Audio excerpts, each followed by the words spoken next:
The scholars group YouTube channel में आपका बहुत बहुत स्वागत है। मेजर ऑफ सेंट्रल टेंडेंसी इस वीडियो लेक्चर में मीडियन के फाइंड आउट करने के मेथोडोलॉजी को हम यहाँ पर समझेंगे और साथ ही साथ यूज ऑफ मीडियन कि मीडियन का यूज कहाँ कर सकते हैं ये भी हम अपने इस वीडियो में देखने वाले हैं। स्टार्ट करने से पहले मैं एक बार इसका डिस्क्रिप्शन बता दूं कि इस वीडियो में आपको क्या क्या मिलने वाला है। हालांकि मैंने पहले ही इसको बता दिया कि मीडियन को फाइंड आउट करने का मेथोडोलॉजी इसमें हम डिस्कस करेंगे और वो कौन कौन से मेथड है पहले देख लेते हैं। फर्स्ट है टेबुलर मेथड, जिसमें आप देखेंगे मीडियन फॉर अनग्रुप्ड डेटा। साथ में इसको समझने के लिए न्यूमेरिकल प्रॉब्लम भी है और साथ में सेकंड पॉइंट है मीडियन फॉर ग्रुप्ड डेटा। तो इसमें दो पॉइंट हो जाएंगे, इसमें भी simple frequency distribution and grouped frequency distribution और साथ ही साथ यूज ऑफ मीडियन।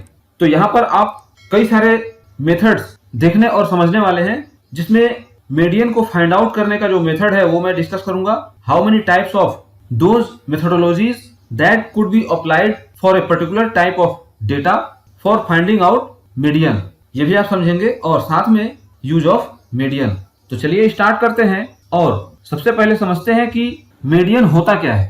तो इसके पहले वाले लेक्चर में मैंने मीडियन के कॉन्सेप्ट को समझाया था, जिसमें ये बताया था कि इस टाइप का डेटा हो जो कि असेंडिंग या डिसेंडिंग इस ऑर्डर में जब आप अरेंज कर लें तो जो मिडिल वैल्यू है ये मीडियन होती है। सो इस मीडियन से 50% डेटा इधर और आपको 50% डेटा इधर मिलेगा और ये वो जो पॉइंट है ये मीडियन कहलाएगा। कंडीशन इज दैट कि जो ये डेटा है इसको आपने कुछ इस तरह से अरेंजमेंट किया है कि ये जो डेटा है कुछ प्लॉट करने के बाद ऐसे दिखाई देगा, या जो डेटा का कैरेक्टरिस्टिक है उस कैरेक्टरिस्टिक के अकॉर्डिंग ये असेंडिंग ऑर्डर में अरेंज मैंने फॉर एग्जांपल किया हुआ है। आप इसको डिसेंडिंग ऑर्डर में भी कर सकते हैं, बट कंडीशन ये है कि जो after arrangement of this data this middle value is median. Now median can not be computed easily like any mathematical average such that mean, जैसे कि मीन को फाइंड आउट करने के लिए क्या करते हैं, सभी ऑब्जर्वेशंस को सम कर देते हैं और that some is divided by the total number of observation. तो मीडियन इस तरह से फाइंड आउट नहीं होगा। मीडियन को फाइंड आउट करने का बिल्कुल मेथड अलग है जो कि डेटा के कैरेक्टरिस्टिक पर डिपेंड करेगा।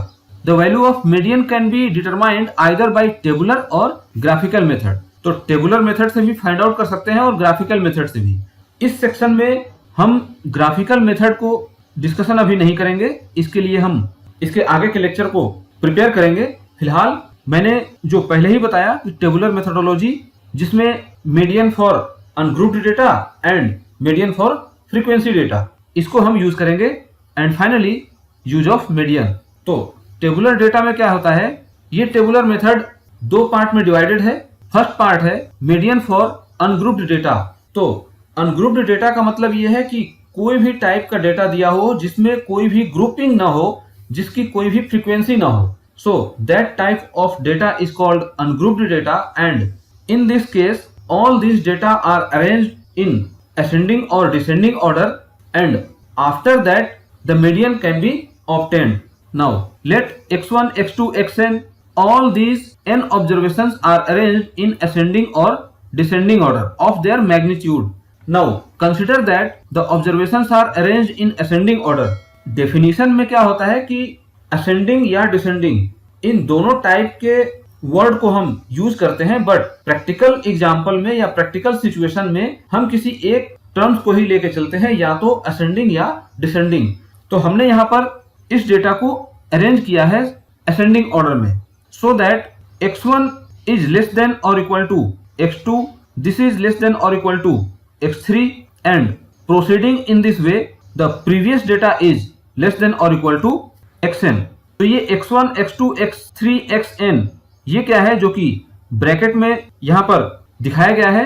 This x1 is called order statistic actually.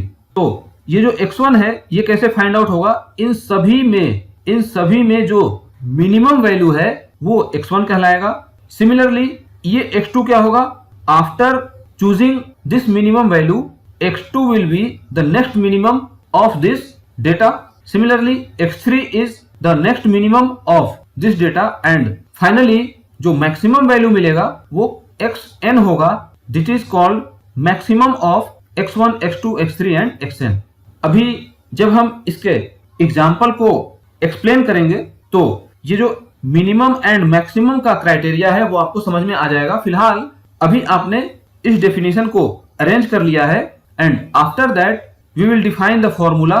This median is equal to x n plus 1 divided by 2 this item if n is odd, and if n is even, in this case we will use this formula x n by 2th item plus x n by 2 plus 1 this item, so इन दोनों का सम divided by 2। चलिए इसके example को समझ लेते हैं। Here you can see two questions 1 and 2। मैं इसको सॉल्व करूंगा और ये जो डेटा है इसे आप सॉल्व करके समझ सकते हैं। तो सबसे पहले अगर मैं इसकी बात करूं तो डेफिनेशन क्या कहता है कि if the data is arranged in ascending और descending order then the middle value is called median. तो सबसे पहले क्या है कि ये अनग्रुप्ड डेटा है, इसमें से आप सभी डेटा को असेंडिंग ऑर्डर में ही अरेंज कर लीजिए। कुछ इस टाइप से अरेंज होगा। इसमें सबसे स्मॉलेस्ट जो वैल्यू है वो क्या है 25, नेक्स्ट स्मॉलेस्ट क्या है 32, इसके बाद क्या है 35। इन सभी को मैंने अरेंज किया हुआ है। लेट्स सी, ये आप देख सकते हैं जो फर्स्ट मिनिमम वैल्यू है क्या है minimum of all this data, and इसमें सबसे मिनिमम क्या है 25। x2 the second minimum it is 32, x3 the third minimum it is 35, and that's why we are arranging all those and we will get that xn जो maximum value है वो 47 है। तो इसको जब अरेंज करेंगे तो कुछ इस तरह से अरेंजमेंट होगा 25, 32, 35 and up to 47। Now total number of observations are 7 and this 7 shows it is odd number. तो आपने फॉर्मूला में क्या देखा था अभी कि अगर n ऑड हो तो ये फॉर्मूला यूज करना है, that means x 7 plus 1 divided by 2 and it will become x4 and x4th item is going to be median। so यहाँ पर भी वही काम किया गया है। median is equal to this item, आपने फर्स्ट वाला फॉर्मूला यूज किया and it will give x4 and this item is 42। कैसे है, this is first item, second item, third item and this is fourth item and it is median। तो यहाँ पर आप क्या देख रहे हैं कि टोटल नंबर ऑफ ऑब्जर्वेशन क्या था 7, एंड इस 7 ऑब्जर्वेशन को आपने जब असेंडिंग ऑर्डर में अरेंज कर लिया तो 7 में से 3 ऑब्जर्वेशन इधर छूट गया, 3 ऑब्जर्वेशन यहाँ छूट गया और जो मिडिल वैल्यू है यही हो गया मीडियन। तो एक्चुअली में ये जो मिडिल वैल्यू है ये इस डेटा के पोजीशन को बता रहा है कि फोर्थ आइटम जो है ये मीडियन है। This is the simple concept. Now जो नेक्स्ट डेटा है दिया हुआ एग्जाम्पल में, अब इसको आप सॉल्व कर सकते हैं कि इसमें क्या मीडियन होगा। इसमें सिंपली सेकंड नंबर वाला फॉर्मूला लगेगा जिसमें x n by 2 plus x n by 2 plus 1 divided by 2। Simply आप इसको असेंडिंग ऑर्डर में अरेंज करेंगे and after arrangement you will get n equal to 6, या यहां से भी आप काउंट कर सकते हैं कि यहाँ पर total n is equal to 1 2 3 4 5 6 ये आएगा, एंड n 6 by 2 प्लस यहाँ पर वैल्यू रखेंगे तो n 6 by 2 प्लस 1 मीन्स कि ये वाला जो वैल्यू है वो x थर्ड आइटम प्लस, और इसको जब सॉल्व करेंगे तो x fourth item divided by 2। तो यहां से थर्ड आइटम और फोर्थ आइटम इन दोनों को ऐड करके जब 2 से डिवाइड करेंगे तो जो वैल्यू आएगा वो मीडियन कहलाएगा। नेक्स्ट है मीडियन फॉर ग्रुप्ड डेटा, और इस ग्रुप्ड डेटा में जो फर्स्ट पॉइंट है वो सिंपल फ्रीक्वेंसी डिस्ट्रीब्यूशन है। तो इसको सॉल्व करने के लिए पहले कुछ एल्गोरिदम है, या इसको स्टेप भी कह सकते हैं कि the steps for finding median for grouped data in case of simple frequency distribution. Now first step क्या होगा कि obtain cumulative frequency distribution preferably less than type. सबसे पहले डेटा का क्यूमुलेटिव फ्रीक्वेंसी आपको फाइंड आउट करना है और प्रीफर क्या करना है less than type. Now compute total frequency, it is called n। Look down the cumulative frequency distribution column to find out the first number which is n plus 1 divided by 2 or larger। अभी ये theoretical part आपको लग रहा है, जब इसके आगे जब हम इसके न्यूमेरिकल पार्ट को देखेंगे तो ये सभी स्टेप्स आपको क्लियर हो जाएंगे। ये अभी आपको याद करने की जरूरत नहीं है, इसको आप बस सिर्फ माइंड में रख लीजिए और एग्जामिनेशन में किस तरह से आपको परफॉर्म करना है, कैसे लिखना है, यहाँ से नोट कर सकते हैं और वहां आप अप्लाई कर सकते हैं और इसके थ्योरी को स्टेप वाइज एक्सप्लेन कर सकते हैं। एक बार चीजें समझ में आ जाएंगी, आप मैक्सिमम चीजें लिख सकते हैं, बट उसके लिए यहाँ से आपको रटने की जरूरत नहीं है। एक न्यूमेरिकल प्रॉब्लम लेकर के मैं समझाऊंगा और उस न्यूमेरिकल प्रॉब्लम को स्टेप वाइज अगर आपने समझ लिया तो ये सभी पॉइंट आप लिख सकते हैं। नाउ फोर्थ पॉइंट है the value of variable corresponding to that cumulative frequency yield median. तो एक यही इतने स्टेप होते हैं फॉर सिंपल फ्रीक्वेंसी डिस्ट्रीब्यूशन। तो मुझे उम्मीद है कि आपने इस पॉइंट को यहाँ पर नोट कर लिया होगा। बाकी इसके आगे जब हम इसके ऊपर बेस्ड न्यूमेरिकल प्रॉब्लम को सॉल्व करेंगे तो वहां से न्यूमेरिकल प्रॉब्लम के बेसिस पर आपको एक प्रैक्टिकल आइडिया हो जाएगा और उस प्रैक्टिकल के बेसिस पर इस पॉइंट को आप लिख सकते हैं। नाउ एग्जांपल है frequency distribution of the number of students absent in A statistics class for 1 month, it is given below. ये एक डेटा है जिसमें यहाँ पर नंबर ऑफ स्टूडेंट्स उनके एब्सेंस का डेटा दिया हुआ है, नंबर ऑफ डेज ये फ्रीक्वेंसी है एक्चुअली में, और cumulative frequency preferably less than type. आपके पास डेटा क्या है? 0 स्टूडेंट, मतलब कोई भी स्टूडेंट एब्सेंट नहीं था। ऐसे टोटल कितने दिन है? 2 दिन। मतलब कि पूरे 1 मंथ में 2 दिन ऐसा है जिसमें सभी स्टूडेंट प्रेजेंट हैं। 1 स्टूडेंट 1 दिन एब्सेंट है, 2 students 4 days they are absent, and similarly 5 students were absent in 2 days of the month। तो स्टूडेंट के एब्सेंस का मीडियन ये फाइंड आउट करना है। तो हमें सबसे पहले क्या करना होगा कि इसके जो फ्रीक्वेंसी है उस फ्रीक्वेंसी के क्यूमुलेटिव फाइंड आउट करना होगा, और वो क्यूमुलेटिव क्या होगा? Less than cumulative frequency. Cumulative frequency हम कैसे प्रिपेयर करते हैं इस पर भी हम देख लेते हैं, हालांकि आपको ये मालूम होगा। लेस देन फ्रीक्वेंसी में हम ये देखते हैं कि ये जो 2 है, इस 2 को आप यहां पर लिख लीजिए। 2 + 1 it will yield 3, and it means in 3 days total number of absent students are 1, and 3 + 4 it is 7, and in 7 days total number of students are 1 + 2 3, and similarly 7 + 10 17, and in 17 days total number of absent students are 1, 2 and 3, total 6, and similarly proceeding in this way आपको यहाँ पर 22 मिलेगा, and in 22 days total number of absent students, यहाँ तक तो 6 था, 6 + 4 10 and 10 + 5 15, but ये total number of students ये नहीं हो सकता है because उस मंथ के किसी भी दिन एक स्टूडेंट एब्सेंट है, किसी दिन 2 स्टूडेंट एब्सेंट है, बट यहाँ पर जो स्टूडेंट एब्सेंट है सेम उसमें से कोई एक स्टूडेंट यहाँ भी रिपीट कर सकता है कि इस डेट में भी वो स्कूल अटेंड नहीं किया है। That's why the total number of absent student is not going to be 15। Here cumulative frequency wise it is 3, it is 4, 5। यहाँ पर टोटल नंबर ऑफ ऑब्जर्वेशन या टोटल नंबर ऑफ डेज ये क्या है? 22, and it is even. Now on the basis of this value of n we can compute that n + 1 divided by 2 it is 11.5, and this is less than 17। यहाँ पर जो ये 11.5 calculate होकर के आया, इससे जस्ट ग्रेटर देन वैल्यू देखेंगे कि यहाँ पर लेस देन फ्रीक्वेंसी में कौन सी वैल्यू है, और इससे जस्ट ग्रेटर देन ये 17 है, और इसी 17 के सामने की जो वैल्यू होगी वही आपको मीडियन मिलेगा। So you can see here that this 3 is the median of this data. Now इसका interpretation कैसे होगा? You can write on your notebook here 17 is the cumulative frequency just greater than 11.5, and that's why the observation 3 corresponding to that cumulative frequency which is 17, it is the median number of students absent in the class.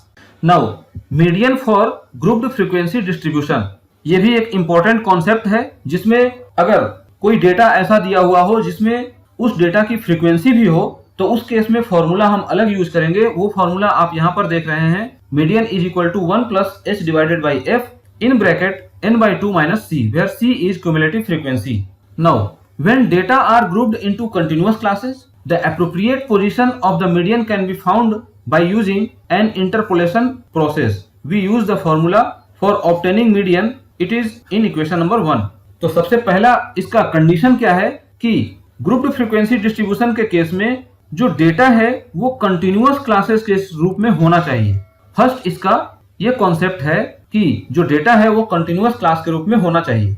Now median का ये interpolation formula कहलाता है, इसको मैंने पहले ही बताया है। Median is equal to L plus H divided by F in bracket N by 2 minus C, where L क्या है, lower limit of the median class, F frequency of the median class, H common width of the median class and N total number of frequency. It is N is equal to summation I going 1 to N F I and C क्या है, cumulative frequency preceding the median class. इस फॉर्मूले का भी concept आपको एक numerical के basis पर समझ में आएगा जब मैं प्रैक्टिकल एग्जांपल के साथ इस फॉर्मूले का यूज करके प्रॉब्लम को सॉल्व करूंगा। वीडियो का लेंथ बहुत ज्यादा बड़ा ना हो जाए, इसलिए इस वीडियो में मैं इसके फॉर्मूला तक ही सीमित रहूंगा। इसके फॉर्मूला को ही मैंने बताया है और आगे कुछ इसके कॉन्सेप्ट को समझा दूंगा। इसके आगे के जो वीडियो है उसमें न्यूमेरिकल पार्ट को लेकर आऊंगा और साथ में उस न्यूमेरिकल के बेसिस पर इस फॉर्मूला को आपको समझ में आ जाएगा। Now some remarks. स्टार्टिंग में ही बताया कि इस फॉर्मूले का यूज कंटिन्यूअस क्लासेस के रूप में किया जा सकता है without any gap, that is for exclusive type classification. ये आपने फर्स्ट चैप्टर में पढ़ा होगा कि इंक्लूसिव टाइप क्लासिफिकेशन और एक्सक्लूसिव टाइप क्लासिफिकेशन क्या होता है। अगर आपने रियली में पढ़ा है तो कमेंट सेक्शन में आप इसको बता सकते हैं कि ये दोनों टाइप क्या होते हैं। If we are given a frequency distribution in which classes are of individual type with gaps, then it must be first converted into continuous exclusive type। मैंने यहाँ पर इसके थ्योरेटिकल पार्ट को ही अभी लिया हुआ है। ये सभी इंक्लूसिव टाइप क्या होता है, एक्सक्लूसिव क्या होता है और जो कंटिन्यूअस क्लासेस क्या है, ये सभी मैंने आगे के लेक्चर में अरेंज किया हुआ है और उसको मैं वहां पर डिस्कस करूंगा। फिलहाल मैंने पहले ही आपसे रिक्वेस्ट किया कि अगर आपको मालूम है तो आप इसको कमेंट सेक्शन में बता सकते हैं। Doing this will affect the value of L in the median formula. Median का ये टोटल कॉन्सेप्ट है, इसको आप समझ सकते हैं और कॉपी पर नोट कर सकते हैं। मुझे पता है कि जो मैंने यहाँ पर डिस्कस किया इसमें से कुछ पॉइंट आपको समझ में आए होंगे और कुछ अभी पॉइंट समझ में नहीं आए होंगे, तो मैं बार बार कह रहा हूं कि इसको मैं प्रैक्टिकल एग्जाम्पल के थ्रू नेक्स्ट वीडियो में समझाऊंगा। Now use of median. This median is only average which is suitable for qualitative data. For example, average of skill, ability, intelligence, honesty, qualification, social status, it means gender, marital status, it is married or unmarried. All these type of data are qualitative set of data.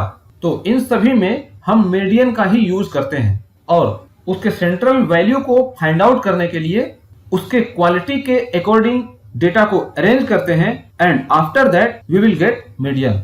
तो मुझे उम्मीद है कि ये lecture जो मैंने prepare किया है ये आपको समझ में आ गया होगा और आपने इन सभी पॉइंट्स को कॉपी पर नोट कर लिया होगा। इसके आगे के वीडियो में मैं इस फॉर्मूला के ऊपर बेस्ड एक प्रैक्टिकल एग्जाम्पल सॉल्व करूंगा जिससे आपको ये सभी पॉइंट्स क्लियर हो जाए। वीडियो अच्छा लगे तो लाइक करें, चैनल को सब्सक्राइब करें और बेल आइकन को भी प्रेस कर दें ताकि मेरे किसी भी एक्टिविटी की नोटिफिकेशन आपको सबसे पहले प्राप्त हो जाए। Thanks for watching.